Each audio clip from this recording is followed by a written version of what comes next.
part of it? How do you educate someone that doesn't really know what's going on before they even start? Well, I really approach it as if none of them know what's going on. None of my buyers or sellers, because unless they're agents, unless they've been doing this, unless they've studied the market and the industry and the terminology, they really don't know. Now, in saying that, they're intelligent people, but at the same time, this isn't their job. So I really like to hold their hand through the whole entire process, make sure that they completely understand everything that I'm explaining to them.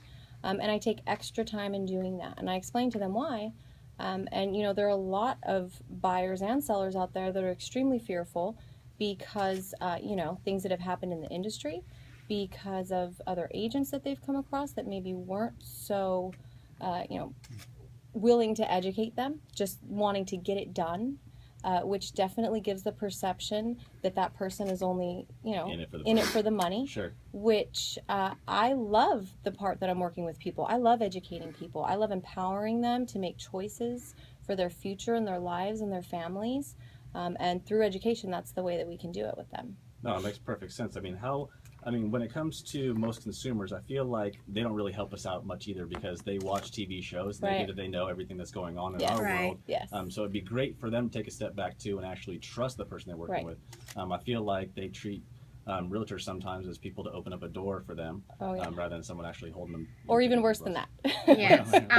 Unfortunately, sometimes I feel our career is not taken as serious as it is. When a realtor is full-time and fully committed, there's several courses we take.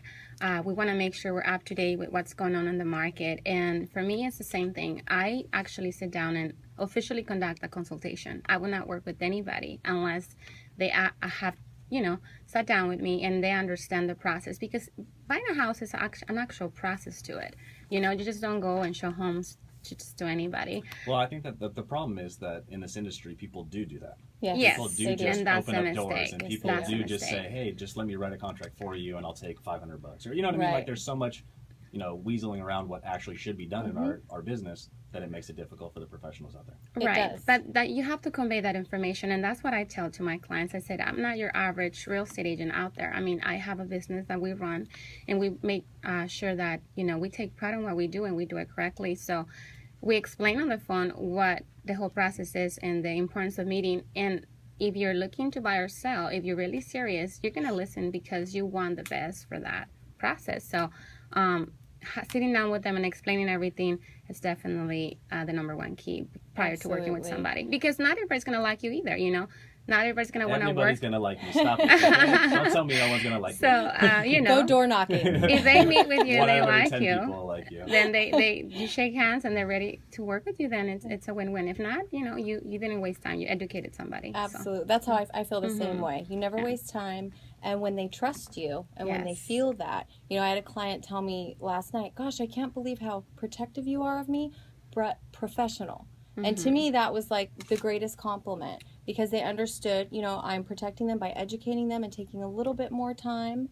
But I think the trust has to come into play, because they have to trust you as the right type of person too. That's the only reason we got to this stage, because they do trust me. I get texts like that all the time. Sometimes people have bad credit, have to work on their credit, they don't have the financials ready, etc., etc. But the fact, because I spend the same amount of time with them as the other people that is ready to go, they see that I'm just not looking for a transaction. I'm building up a relationship, a business relationship for life, and that's what I do. I tell them, look, I'll take you there if you're not ready. And I get texts, emails saying, thank you so much. That was so amazing. I have parents of clients that come in buying a house, and after they hear the presentation, they've been homeowners for 20 years, and they say, wow, now I know what it takes to buy a property after they already been homeowners. So it's more just doing a sale or helping them buy a property. We're counselors. We're there to guide them. And I want to build a relationship past a transaction. I want to be there forever for questions. And I tell them that. And I have a very good relationship with my past clientele for the same reason, because I genuinely care, and I think that's the difference between us and some people out there that are just looking for a paycheck. Yeah, definitely. And I think that it genuinely comes across with you two guys, where I think most will say what they need to say, and by the time the transaction is over, then you realize they weren't that person, but they've already moved on to the next person they're going to do that. They don't even call them. They call them and they don't get a call back. And I've had clients where it doesn't even go that far, where something has happened and they've had to fire their agent. Right. And, I had a recent client tell me, in 5 minutes with you, I learned more than I did in 30 days from my other agent. Or 5 minutes. Or months. Yeah, I mean, well, he was only with her for 30 days. But it would have been months. But I think there's a lot of ignoring that goes along in our business, that people are afraid to have the hard conversation. But really, the hard conversation is the one that gets you the better relationship with that client, because then they start to go, okay, you want quality instead of quantity, you know, and I want both. I'm greedy. Yes, right. No, I mean, that's why we have other members that help us. We have a team to embark more people, but I only work 2 or 3 people at a time because they deserve the best service. So if you're working with 10 people instead of 3, the service is not going to be the same. Right. So you have to delegate. We have to work with 10 in order to make the same that you guys make off of 3. So But there's 2 of you. We just have more work to do. No, we have a team. We're trying to grow. We're trying to grow so we can help a lot more people. Good stuff. Nichole, you brought up an article with regard to foreclosure and the waiting period and people getting back into the market. Right. Are you starting to see that more and more? I think that 7-year window, yes, with everybody's foreclosures and short sales starting to wipe clear. Absolutely. Well, what was it? Between 2007 and 2014, there were 5 million reported foreclosures. That number is crazy.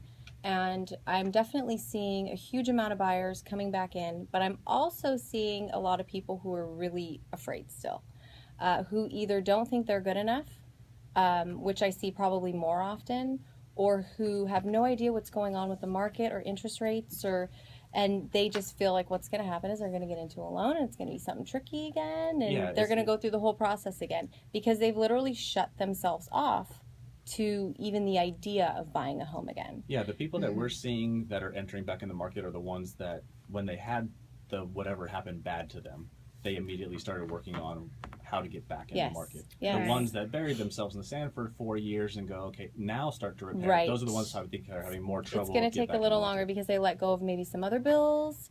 Other stuff, it caused a domino effect for them financially. So, and emotionally, too. Oh, absolutely. Yeah, and I think that's where the beating came into play, where they want to go away for 4 years because emotionally it probably displaced their family. Yes. I'm sure there was some divorces and some so there's a lot of bad stuff that happened where I can understand why people sat and the stigma, people, still, even despite the huge number. Well, there's still people out there, though, who they still are hesitant to tell you, well, there's the high-fivers. People short sale, give each other a high five, like they're fine with it. I think the masses are okay. I think that's also up to us to still provide that motivation and the pride of homeownership, because a lot of people are discouraged and a lot of people need that push, that guidance, that holding up a hand. So I think as real estate agents, professionals, it's our job to relay that information, the benefits of owning again, the programs that we have, the down payment assistance programs, the rates, for God's sakes. I was selling houses 2 years ago at 6% interest rate. Right now it's 3.5, 3.25. And helping rebuild their confidence too. 4 years ago, something like that. Maybe who was doing your loans 4 years ago? No, seriously. A few years back, we had 5.5, 6% rates. And we were selling houses. No, we didn't. You did. Okay, maybe not here in San Diego. So we also kind of, Nichole, you wanted to kind of convey like the roadmap idea in terms of how you get on the right track and kind of get somebody set up for that. Right. So post foreclosure, or in general. I think that there's a roadmap. I think everybody's roadmap might look a little different. Oh yeah. But when do you walk them through that, and what places do you put in place? Right away. I mean, right when I meet somebody, whether it's an open house, whether they've called me. I want to know if they're working with a lender, how comfortable they are with their lender. Do they have an idea what they want their payment to be? We start there. Do they have a home to sell? Because that's a whole other roadmap and what they're comfortable with doing and how long it's going to take. Of course, what their motivation is. Everybody's different. And I think that we see it with you in terms of the loan referrals that we receive on clients that you're working with, where they've been prepared. Right. We're not getting crazy off the wall questions. Good. We're not getting realtor induced issues where like you guys are putting something in their head that they're going. They're asking us things about that don't even exist. Well, it helps, being comfortable with who I'm sending. Oh, well, thank these you. Did buyers we just hug each other on the radio? And absolutely. Well, what I always tell them is I don't work with anybody that doesn't work like I do.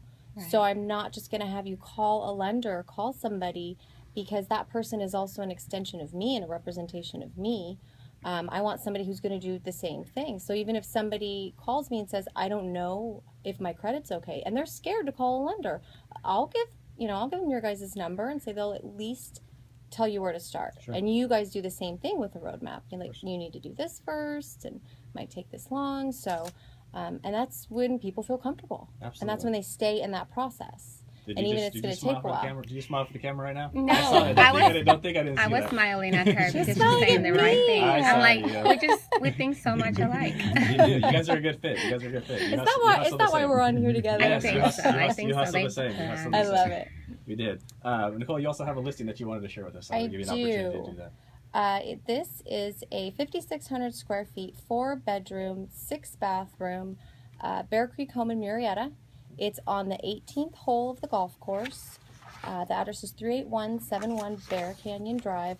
Gorgeous Mediterranean estate. The builder has spared no expense. The owner redid everything in the home. Complete Viking kitchen. The downstairs has 3 bedrooms and also is completely wired for a kitchen down there. There's also a separate laundry room downstairs. Beautiful views of the mountain, and it's $1,490,000. Yeah, that was a realtor talk right there. She dropped all of it on you. And Did I mention it's in a gated community? Is there any HOA in Melrose?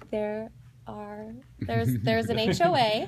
The initial HOA is $150, and then if you want to golf, that's a separate fee. Okay, that's very affordable. It's not bad, right? Oh, very affordable. Yes. Shake out your purse and let's go buy a house today. Let's go. The association is affordable okay. compared to the association. So you're just moving into the association. Okay, now I get it. Nichole, if anybody has any questions with regard to that property or others, how can they get a hold of you? They can call me on my cell, which is 619-316-1627, and my website is Nichole with an H, Q Real Estate. Where do you put the H? After the C. Okay.